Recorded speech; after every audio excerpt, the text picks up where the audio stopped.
What I wanted to go through with you today is stitching a grid into your fabric for counter cross stitch.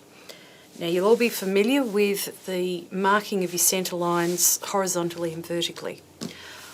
If you're working with a pattern something like this, with a lot of space between stitching lines, it's really helpful, and you, instead of having to count across 20 threads to 10 stitches away, you've basically got a really nice line that's already stitched in there. Now I've just used a basic dressmaking thread.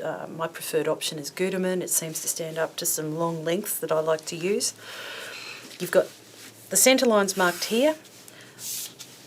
I can't think of a designer that doesn't use the 10 by 10 grid these days, and some of them are plotted down those lines, others, as in this situation, the centre line is slightly off. So put your centre lines in first and then run these stitching grids in.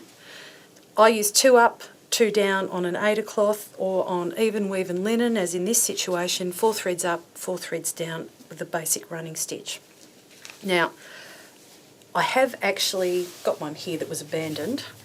Note to self, don't use old needles and leave them in your fabric for a few years, because you could end up with a rusty mark like this and have to abandon yours.